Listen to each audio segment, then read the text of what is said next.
Une collection NFT, avec la participation officielle de Vitalik Buterin, a été lancée la semaine dernière. Passée sous les radars, celle-ci a connu un engouement tardif et a vu son prix plancher se multiplier par 30 en quelques jours.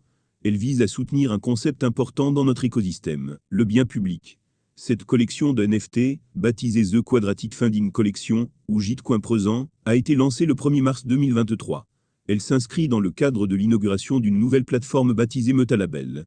En quelques mots, cette plateforme se définit comme une solution permettant à des groupes de créateurs de collaborer, de publier des travaux, et de se soutenir mutuellement à l'initiative de cette première collection. Nous retrouvons une équipe composée de Vitalik Buterin, fondateur de la fondation Ethereum, Zoe, économiste à Harvard, et Glenwell, fondateur de Radical Exchange, Kevin Owocki et Scott Moore, cofondateur de Gitcoin. Celle-ci rend hommage à des travaux de Buterin, Itzy et Well. Intitulé Libéral Radicalisme, il visait à proposer un modèle plus équitable pour le financement des projets de biens publics. Une conviction partagée par les fondateurs de Gitcoin, une plateforme pour les développeurs de logiciels open source.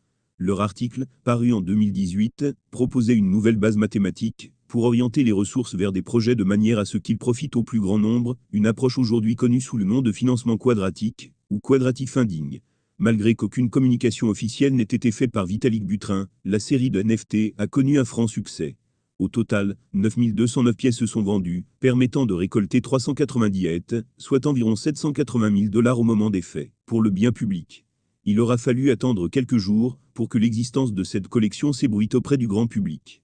Mise à la vente 0.01 ETH, la collection a atteint un prix plancher de plus de 0.5 ETH et stagne actuellement autour de 0.3 ETH.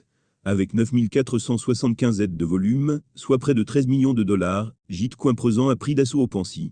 12 des tokens de la collection étaient des éditions spéciales, réservées aux collectionneurs pour un prix de main à 10 ETH, soit plus de 15 000 $. Il permettait aux acheteurs de recevoir une copie du document original signé par les trois auteurs, Buterin, Itzy et Well. Le prix plancher est désormais de 58 ETH. Sur ce montant, 70% sont allés au Gitcoin Grand Matching Pool, qui est utilisé pour verser des subventions aux développeurs sur la plateforme Gitcoin. De plus, 20% sont allés au Plurality Institute, une organisation travaillant dans le domaine de la coordination humaine, et 10% sont allés à la plateforme Metalabel. Il est important de noter que Gitcoin a joué un rôle de pionnier dans le concept de bien public.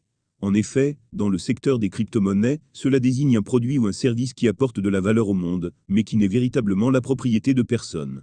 À l'image de Bitcoin, les personnes qui travaillent à son développement ne sont pas rémunérées nativement. Le succès du lancement de cette collection témoigne de l'intérêt des gens pour la question de biens publics, primordial pour apporter une réelle valeur à notre monde.